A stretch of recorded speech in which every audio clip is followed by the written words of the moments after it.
Thanks for checking out this highlight from the Casually Hardcore podcast. If you want to check out the full podcast after the show, please be sure to hit the top link in the description. But now, let's do it. So let's go ahead and dive into our first topic of the day. We're going to be talking about the top MMOs that we're excited about for 2021, and we could also say and beyond, things like that. Okay. Obviously, I would say, and it'll tie more into our second topic about the state of MMOs, but really kind of focusing more on the excitement, what we're hopeful for, what we've seen that's attractive to us as MMO players. I'm going to start with you. Let's start with Mrs. Sticks, because Final Fantasy XIV is a game that we all enjoy in this case. But what out this year alone? Is there any other games that are particularly piquing your interest? If I had to be honest, PSO2 New Genesis. Mm-hmm. I'm not really excited for New World. I'm I'm not. And no judgment. If you were still ashamed of games, you would be. I'm excited for Ilion. We did try it just a little bit. It's a completely different game than what we experienced previously. Yeah, because originally it was coming out as a Sun Infinite Realm, and they completely overhauled the game, and it is an entirely different beast now from what we had the opportunity to try during its final closed beta. Yep. If we get into Blue Protocol, the Japanese one, yes. Because just have y'all quick played FYI here. Go on, what? Y'all played it, right? As a part of somebody's hey, because they cut us all off. I even used a VPN to try and register. So did we. But thankfully, we had people just throwing their keys at us. So they had access and they were like, you know what? Here you go. All we require is you to just give us a small shout out. So I did. And we both got to play it for, I think, 48 hours over Saturday and Sunday. Yep. So, yeah. But just to quickly interject here. Yeah.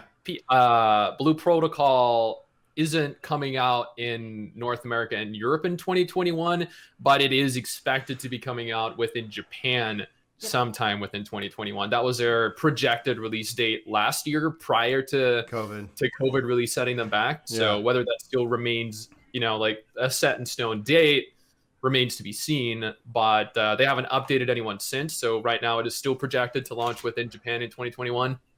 Yeah, we haven't seen an update on the Blue Protocol front pretty much since the last closed beta, and they've had a couple of tweets here and there that have come out. So it's been fairly quiet from Bandai Namco. I'm really impressed by what they've shown off, and I really hope that they can knock that game out of the park. Do you think there's going to be just kind of a general question, the lack of PvP support, do you think that's going to hold that game back, or do you think that's going to be a strength of the game? I mean, look at Final Fantasy XIV. The PvP here is, it is a part of the game, but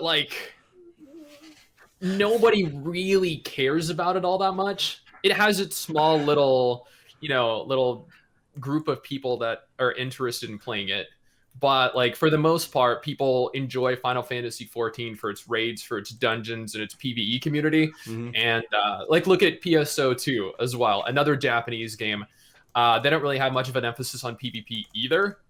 And Blue Protocol, again, being a Japanese game, does not have any kind of emphasis on PvP. So that seems to be a recurring theme from Japanese titles. And these games are they are made for Japanese players first and foremost. So I don't think necessarily it's going to hold it back within Japan. But at the same time, if you think about it, also look at World of Warcraft. They removed open world PvP servers from the game.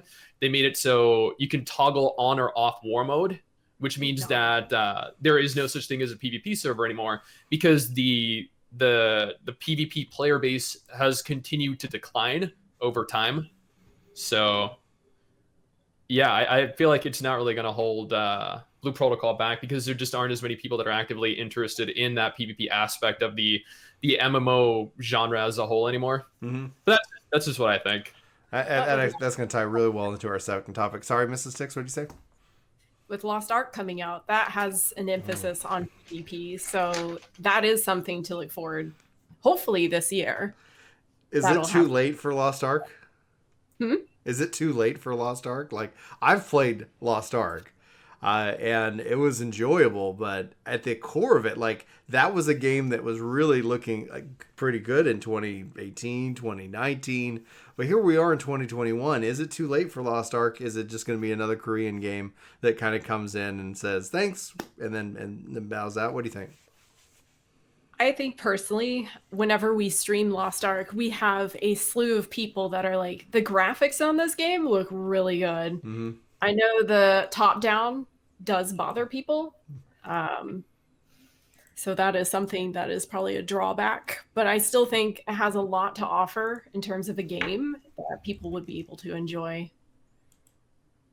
That's just me. What about you, Sticks? Well, I mean, I have a lot to say about pretty much every game, if you hadn't noticed, but I feel like Lost Ark has always had a large active player base around the world. The means with which to actively play the game is, I guess, restrictive because, it's currently released in Japan, in Russia, and in South Korea. And to play the game, you require a VPN, and there are very few free VPNs out there that will actually allow you to play the game, like to actually play it without lag and without constant disconnects and everything. So that has limited the growth of the game. But Amazon, being as large as they are, have the potential to... Pardon? I said that's a really good point with Amazon, but sorry, go ahead. Yeah, they have the potential to really push this to an audience that wouldn't have otherwise been interested in it because of their reach and their funding. Mm-hmm. But then if you think about it, like with the popularity of Diablo and the popularity of Path of Exile and the upcoming Core Punk MMO, people, while the top-down isometric perspective is a turnoff to some people, there are still a lot of people that are interested in it, as evidenced by the fact that Path of Exile has so many players. Mm-hmm. Yeah, that's what actually gave way to Wolcen. Wolcen came out in that same angle, that same display style, as basically a Diablo. Filler is probably the word I'd use, but not necessarily like in that, like, oh, it doesn't stand on its own, but like Diablo left a void because Diablo chooses to go a decade between titles, and that doesn't mean that people go a decade between wanting titles like that. And that's where Path of Exile and Wolcen have had a chance to really shine. Yeah, I started playing Last Enoch, which is another asymmetric action RPG that's in early access right now. And there's definitely like that need. We just got news, obviously, Diablo 2 remaster or Resurrection's coming back. Are you guys excited about that? Have you? Is that something on y'all's radar? Well, it's not being done by the Warcraft 3 Reforged people. Just to put that out there. Dude, Warcraft 3 Reforged was something else. There was a few missteps there. I never played Diablo 2. I got introduced to the Diablo genre with 3. Okay. 2's better. So, I feel the same way about like the Elder Scrolls 3 Morrowind. I feel like that's better than Skyrim. So 3 tried to MMOfy like 2. It tried to bring in things like an auction house and stuff like that. At the time it was and then they did it as a real money auction house on launch. And so when they realized that the execution of that was not what the community wanted and they pulled it out, a system that big is baked into every aspect of the game. And so when you pull it out, the rate at which things drop, the way players interact with each other, how often we're supposed to be running content, all of that stuff is suddenly off. And they don't go back into the development cycle to fix all that. And so it just took 3 so long to find its feet again. Hopefully 4 doesn't have any like chronic critical failures on launch, but that won't be 2021. Yeah. But I mean, Diablo 4, they're also trying to work on enlarging the multiplayer aspects of it from the last time I read about it back in December, I think. Maybe it was earlier than December. Yeah, because it's essentially they're bringing it in as like a shared world in a way that also doesn't like detract from sometimes that feeling of loneliness and isolation that you would experience in the dungeons, etc. So it's like we got to play Diablo 4, and like I was impressed. Like I'm excited for it. The like Diablo 4 felt like way more what I remember Diablo 2 feeling like, but then visually just like, wow. And then when they showed off Diablo 2 Resurrection, I was like, oh, this looks interesting. Like, if nothing else, the fact that it's coming to consoles and PC with cross progression, I wish they had that extra step of cross play as well, but that has me personally excited because I think it's going to help lower the bar, let people try it out, see if it's something that it, you know, holds the test of time. But visually, I was impressed. They even addressed it visually, doing the whole Halo, Master Chief or Halo Anniversary collection of allowing you to toggle between the old school look and the new. And I was like, oh, that's actually quite impressive. Is that do y'all think, Chris? Do you think Diablo 2 is going to be this year? Well, so the problem is Warcraft 3 made all those same promises and didn't hit them. And so you have to, on one hand, you have to wonder if Blizzard will deliver something that they missed the first time. We've already seen them take an at-bat and just fall hard. On the other hand, when they get it right, Battle.net is like one of the smoothest launch experiences of content. They keep a phenomenal amount of content supported really well. So like having cross progression, having controller support, going back to a Diablo game that does support PvP, since we've talked about that, like these are all things that Diablo 2 could really latch onto and could get people really, really excited about the franchise. Having Diablo Immortal to invite people in who maybe don't have any familiarity with the Diablo franchise and end up somewhere with a phone, and now it's not necessarily competing against, whatever they're playing at home when they have their full setup in front of them, and then they go, wow, this is kind of fun. What if I played a more full-featured title when I get home? Like, I'm really excited for the Diablo franchise having a full mainline title, a nostalgia title that has a lot of great features that people missed the first time, that was genre defining, and having something that's more casual based. I think Diablo's in a really good spot, assuming all three execute.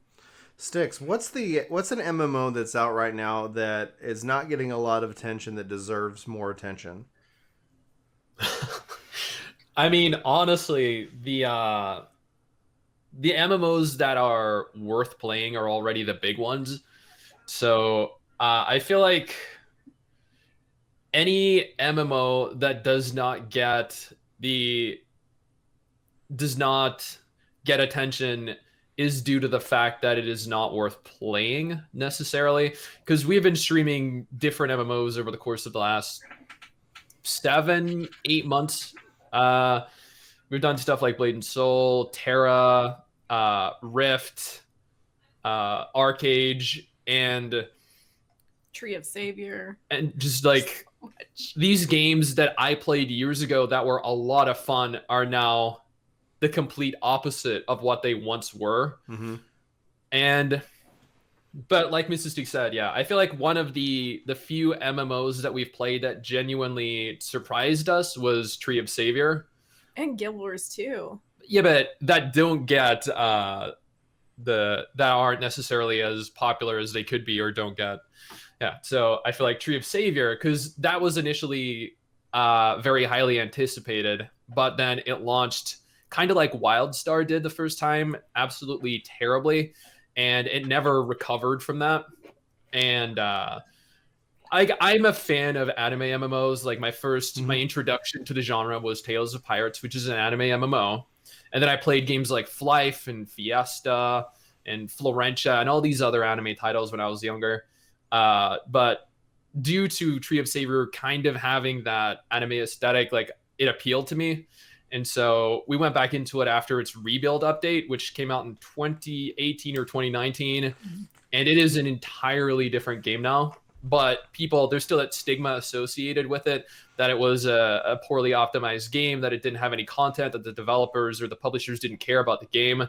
When the reality of it is, after Rebuild came out in 2018 or 2019, it became a much better game, but people just haven't given it the chance since. Even though we did a video on it, like that stigma is still there, and the people still don't seem to care, unfortunately, because it is a much better game right now. I hope that you really enjoyed that highlight, and I hope that you check out the full podcast. Again, link is in the description. Thanks for being here, and I hope you have a fantastic day, you wonderful, beautiful individual.